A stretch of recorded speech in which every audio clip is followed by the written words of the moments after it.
குலதெய்வம்னா என்ன அப்படின்னா, நம்மளுடைய முன்னோர்கள் கும்பிட்ட தெய்வம், அதுக்கடுத்து நம்ம கும்பிட்றது, நமக்கு அடுத்து நம்ம பிள்ளைங்கள் கும்பிட்றது, இதுதான் வந்து குலதெய்வம். நம்மளுடைய எந்த விதமான பிரச்சனைகள் இருந்தாலுமே, நமக்கு ஒரு கஷ்டம்னா அந்த குலதெய்வம் தான் நமக்கு முன்னாடி வந்து நிற்கும்.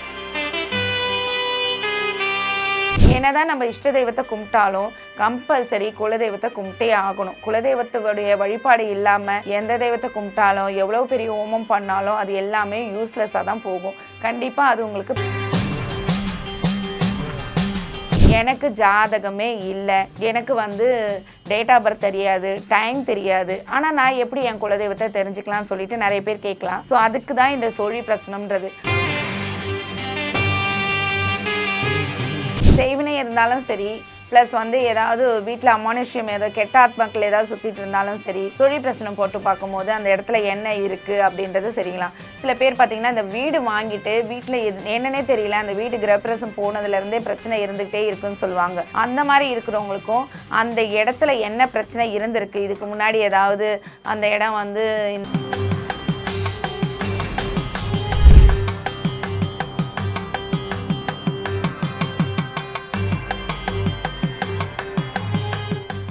ரியல் ஒன் ஆன்மீக நேயர்களுக்கு வணக்கம். நான் உங்கள் நாகசக்தி அருள்வாக்கு ஜோதிடர் கோமலகாந்தி. இன்றைக்கி நம்ம பார்க்க போகிற பதிவு என்னென்னா, சோழி பிரசனம் பற்றி பார்க்க போகிறோம். ஃபஸ்ட்டு சோழி பிரசனம்னா என்ன அப்படின்னு பற்றி தெரிஞ்சுக்கோங்க. அதாவது சோழிகளை கொண்டு பார்க்க போகிற பிரசனம் தான் வந்து பார்த்திங்கன்னா அந்த சோழி பிரசனம் சொல்லி சொல்லுவோம். அதாவது வந்து 12 சோழி வச்சும் பார்க்கலாம், 108 சோழி வச்சும் பார்க்கலாம். இப்போ நான் சொல்ல போகிறது பார்த்திங்கன்னா உங்களுக்கு 12 சோழி வச்சு, அதாவது 12 ராசி இருக்குல்ல, அந்த 12 ராசிகளுக்கான அந்த சோழிகளை வந்து ஒரு சோழியாக வச்சு தான் நம்ம இப்போது பார்க்க போகிறோம்.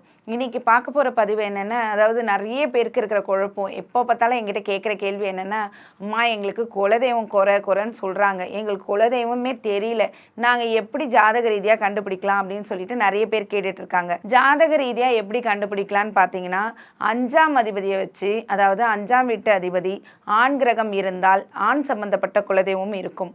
5ஆம் வீட்டு அதிபதி பெண் கிரகமாக இருந்தால் பெண் சம்மந்தப்பட்ட குலதெய்வம் இருக்கும். 5ஆம் வீட்டு அதிபதி பார்த்திங்கன்னா அர்த்தநாரீஸ்வரராக இருந்தால் 2 குலதெய்வம் அவங்களுக்கு குலதெய்வமாக இருக்கும்ன்றதை வந்து, ஏன்னா 5ஆம் இடம்ன்றது வந்து பூர்வ புண்ணியஸ்தானம், அதாவது தந்தை வழி பாட்டனார்களை பற்றி சொல்லும் இடம்தான் இந்த 5ஆம் இடம். நிறைய பேருக்கு பார்த்திங்கன்னா எப்போ பார்த்தாலும் வந்து கடன் பிரச்சனை, தொழிலில் பிரச்சனை, எந்த ஒரு விஷயம் எடுத்தாலுமே முன்னேறவே முடியல, எதுக்கு எடுத்தாலுமே தடங்கள் வருது. ஒன்றும் இல்லை, ஒரு ஆசைப்பட்டு ஒரு கடைக்கு போய் டிஃபன் சாப்பிடலாம் நினைச்சா கூட அந்த கடை மூடி இருக்கு, அந்த அளவுக்கு ஏதாவது ஒரு பிரச்சனை இருந்துகிட்டே இருக்கு. திருமண தடை எதனாலன்னு தெரியல, கை நினைக்கிற அளவுக்கு போயிட்டு கூட நிறைய பேருக்கு பார்த்தீங்கன்னா இந்த திருமண தடைன்ற ஒரு விஷயம் நடந்துகிட்டே இருக்கு. நாகதோஷ பரிகாரம், செவ்வாதோஷ பரிகாரம், எல்லா தோஷ பரிகாரங்கள் எவ்வளோ பெரிய ஹோமம் பண்ணியும் நாங்கள் பண்ணிட்டோம், பட் ஆனாலும் என்னன்னே தெரியல, எங்களுக்கு வந்து இந்த திருமண தடைன்றது இருந்துகிட்டே இருக்கு, நாங்கள் பண்ணாத ஹோமம் இல்லை, பண்ணாத வழிபாடு இல்லை அப்படின்னு சொல்லிட்டு நிறைய பேர் வந்து புலம்பிகிட்டே இருக்கீங்க. அதே மாதிரி குழந்தை இன்மைன்ற ஒரு விஷயம் பார்த்தீங்கன்னா, குலதெய்வம் குறை இருந்தால் கம்பல்சரி அந்த குழந்தை இல்லாத ஒரு விஷயம் வந்து நடந்தே தீரும். அதாவது அந்த காலத்துலலாம் வந்து பார்த்தீங்கன்னா குலதெய்வத்தை எல்லாருமே வந்து கும்பிட்டுட்டு இருந்தாங்க. அதாவது நம்ம குலத்தை வந்து வாழை வாழையாக வாழ வைக்கிற தெய்வம் தான் பார்த்தீங்கன்னா குலதெய்வம். குலதெய்வம்னா என்ன அப்படின்னா, நம்மளுடைய முன்னோர்கள் கும்பிட்ட தெய்வம், அதுக்கடுத்து நம்ம கும்பிட்றது, நமக்கு அடுத்து நம்ம பிள்ளைங்கள் கும்பிட்றது, இதுதான் வந்து குலதெய்வம். நம்மளுடைய எந்த விதமான பிரச்சனைகள் இருந்தாலுமே நமக்கு ஒரு கஷ்டம்னா அந்த குலதெய்வம் தான் நமக்கு முன்னாடி வந்து நிற்கும்னு சொல்லி சொல்லுவாங்க. எப்படி வந்து நம்ம முழு முதற் கடவுளாக வந்து பிள்ளையாரை நினைக்கிறோம், அதே மாதிரி தான் வந்து பிள்ளையாரை நினைக்கிற மாதிரி தான் நீங்கள் எல்லாருக்குமே இஷ்ட தெய்வம்னு ஒன்று இருக்கும். சில பேர் வந்து பார்த்திங்கன்னா சிவபெருமானை கும்பிடுவீங்க, சில பேர் வந்து இப்போது முருகரை கும்பிட்டுட்ருக்கீங்க, சில பேர் வந்து வராகியம்மனை கும்பிடுவாங்க. அந்த மாதிரி எந்த விதமான ஒரு இஷ்ட தெய்வம்னு சொல்லிட்டு நம்ம எல்லாருக்குமே கண்டிப்பாக ஒரு தெய்வம் இருக்கும். பட் வந்து குலதெய்வம்ன்றது பார்த்திங்கன்னா இவங்களிருந்து வேறுபட்ட தெய்வம் தான் குலதெய்வம். ஏன்னதான் நம்ம இஷ்ட தெய்வத்தை கும்பிட்டாலும் கம்பல்சரி குலதெய்வத்தை கும்பிட்டே ஆகணும். குலதெய்வத்துடைய வழிபாடு இல்லாமல் எந்த தெய்வத்தை கும்பிட்டாலும் எவ்வளோ பெரிய ஹோமம் பண்ணாலும் அது எல்லாமே யூஸ்லெஸ்ஸாக தான் போகும். கண்டிப்பாக அது உங்களுக்கு பலன் கொடுக்கவே கொடுக்காது. அதனால தான் இந்த பிரச்சனைகள்லாம் உங்களுக்கு வருது. சரி, நீங்கள் சொல்லிட்டீங்க, நாங்கள் வந்து 5ஆம் வீட்டு அதிபதியை வச்சு ஜாதக ரீதியாக குலதெய்வத்தை கண்டுபிடிக்கலாம்னு நீங்கள் சொல்கிறீங்க. சரி, ஓகே, எனக்கு ஜாதகமே இல்லை, எனக்கு வந்து டேட் ஆஃப் பர்த் தெரியாது, டைம் தெரியாது, ஆனால் நான் எப்படி என் குலதெய்வத்தை தெரிஞ்சுக்கலாம்னு சொல்லிட்டு நிறைய பேர் கேட்கலாம். ஸோ அதுக்கு தான் இந்த சோழி பிரசனம்ன்றது. அந்த காலத்தில் ராஜாக்கள்லாம் பார்த்திங்கன்னா ஏதாவது ஒரு விஷயம் பண்ணணும், இப்போது ஏதாவது ஒரு போர் ட்ரை பண்ணுறதா இருந்தாலும் சரி, இல்லை எந்த ஒரு நல்ல விஷயங்கள் பண்ணுறதா இருந்தாலும் சரி, சோழி பிரசனம் போட்டு தான் வந்து முடிவெடுப்பாங்க. பட் நாளடைவில் தான் இந்த சோழி பிரசனம்ன்றது மறைஞ்சு போயிடுச்சு. ஸோ நம்ம வந்து பார்த்திங்கன்னா ஜாதகம் இல்லாதவங்களுக்கு சோழி பிரசனம் போட்டு அவங்களுடைய குலதெய்வம் யாருன்றதை நம்ம தெரிஞ்சுக்கலாம். எப்படின்னா இந்த சோழியிலேருந்து நம்ம போட்டு பார்க்கும்போது நம்மளுடைய குலதெய்வம் யாருன்றது இப்போ நான் சும்மா உங்களுக்கு போட்டு காட்டுறேன் இது எப்படின்றது.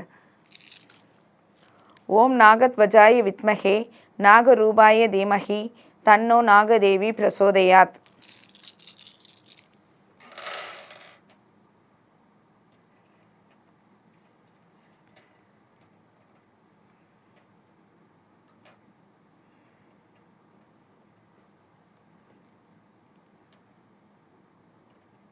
இந்த ஓப்பன் ஆகி விழுந்திருக்கு பாருங்கள். இந்த மாதிரி ஓப்பன் ஆகி விழுந்தால் தான் வந்து அதை தான் வந்து நம்ம கால்குலேட் பண்ணி எடுத்துக்கணும். ஸோ இப்போ பார்த்தீங்கன்னா 8ன்னு விழுந்திருக்கு. இப்போ மகரம்ன்றது உலக ராசின்னு உங்கள் எல்லாருக்குமே தெரியும். ஸோ மகர லக்னம் அப்படின்னு நம்ம எடுத்துக்கிட்டு 1 2 சிம்மம் ராசியாக வந்திருக்கு. அதாவது 8 விழுந்திருக்கு, 8ல் வச்சுருக்கோம். ஸோ 8ஆம் ராசியில் பார்த்தீங்கன்னா சிம்மம் ராசியில் யார் அதிபதியாக இருக்காருன்னா சூரிய பகவான். அப்போ சூரிய பகவான்னும் போது அவர் தான் பார்த்தீங்கன்னா இந்த ஆண் கிரகமாக இருக்கார். ஸோ ஆண் சம்மந்தப்பட்ட குலதெய்வம் தான் உங்களுக்கு இருக்கும் அப்படின்னு சொல்லிட்டு பார்த்து சொல்லிடலாம். சிம்மம் ராசி சரி ஆண் தெய்வம்னு சொல்லிட்டீங்க, அந்த தெய்வம் எந்த இடத்துல இருக்கும், எதை பக்கத்தில் இருக்கும் அப்படின்னு சொல்லிட்டு நிறைய பேருக்கு இந்த கொஸ்டின்ஸ் எழும். இப்போ சிம்மம்ன்றது பார்த்தீங்கன்னா நெருப்பு ராசின்னு சொல்லுவோம். ஸோ நெருப்பு ராசின்னும் போது மலை பக்கத்தில் பார்த்தீங்கன்னா குலதெய்வம் இருக்கும். சரி சப்போஸ் நீர் ராசியாக இருந்தால் என்ன பண்ணுறது அப்படின்னு கேட்கலாம். நீர் ராசினா மீன ராசி பார்த்தீங்கன்னா நீர் ராசி, விருச்சிக ராசி நீர் ராசி, ஸோ அந்த கடக ராசி நீர் ராசி. அந்த மாதிரி இப்போ கடகராசியாக 5ஆம் வீட்டு அதிபதியாக அங்கே வந்தது அப்படின்னு வச்சுக்கிட்டிங்கன்னா கம்பல்சரி பார்த்திங்கன்னா இந்த நீர்நிலைகள், அதாவது இந்த குளம் பக்கத்தில் குலதெய்வம் இருக்கிறது, ஆறு பக்கத்தில் குலதெய்வம் இருக்கிறது, இதை வச்சு பார்த்திங்கன்னா கம்பல்சரி இதுதான் நம்ம குலதெய்வம், இவங்க பக்கத்தில் தான் இந்த குலதெய்வம் இருக்குன்றதை கரெக்டாக கண்டுபிடிச்சிடலாம்.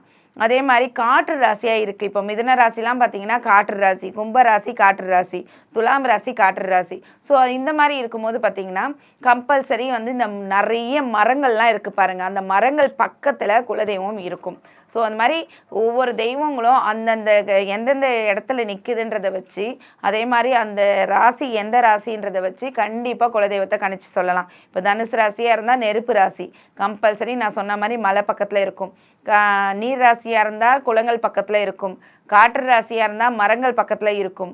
அந்த மாதிரி நிலராசியாக இருந்தால் வயல்வெளிகள் பக்கத்தில் குலதெய்வம் இருக்கும். நிலராசின்னு பார்த்தீங்கன்னா மகர ராசி நிலராசி. ஸோ மகர ராசின்னு வந்துடுச்சுன்னா அது பார்த்திங்கன்னா அது பக்கத்தில் அந்த குலதெய்வம் கம்பல்சரி இருக்கும்.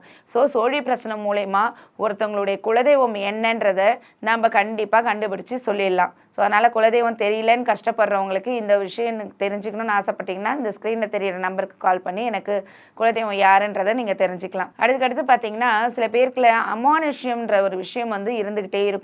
அமானுஷ்ய விஷயம் இருக்குது அப்படின்னு வந்து சில பேருக்கு டவுட் வரும். ஆனால் ஜாதகத்தை எடுத்துகிட்டு போய் பார்க்க முடியலன்னு நினைக்கிறவங்களுக்கு சோழி பிரசனம் மூலியமாகவும் நம்ம பார்த்து சொல்லலாம். அவங்க வீட்டில் ஏதாவது கெட்ட ஆத்மா இருந்தாலும் சரி, இல்லை வாஸ்து குறைபாடு இருக்குன்றதையும் சரி, இல்லை ஏதாவது இந்த கடன் பிரச்சனை இருக்குது இது எதனால் காரணம் அப்படின்றதையும் சரி, நம்ம சோழி பிரசனம் மூலமாக எந்த விதமான பிரச்சனைகள் இருந்தாலும் சோழி பிரசனம் போட்டு பார்க்கும்போது அது கண்டிப்பாக கண்டுபிடிச்சு சொல்லலாம். அதே மாதிரி ஒரு விஷயம் நடக்குமா நடக்காதா, இல்லை இந்த விஷயம் பண்ணலாமா பண்ணக்கூடாதா, அதாவது இப்போ நான் ஒரு பிஸ்னஸ் ஸ்டார்ட் பண்ணணும்னு வச்சுக்கோங்க, ஒரு எக்ஸாம்பிள் சொல்லணும்னா பிஸ்னஸ் ஸ்டார்ட் பண்ணும்போது அந்த பிஸ்னஸ் ஸ்டார்ட் பண்ணலாமா வேண்டாமான்றதை நம்ம சோழி பிரச்சனை போட்டு பார்க்கும்போது கண்டிப்பாக சொல்லிடும். அதே மாதிரி சில இடத்துல வந்து பணம் வரவு நீங்கள் யார்கிட்டையாவது கொடுத்து ஏமாந்துருப்பீங்க, பணத்தை ஃப்ரெண்டாக இருக்கலாம் இல்லை வெளியாளாக இருக்கலாம், இந்த மாதிரி பணம் கொடுத்து ஏமாந்துருப்பீங்க.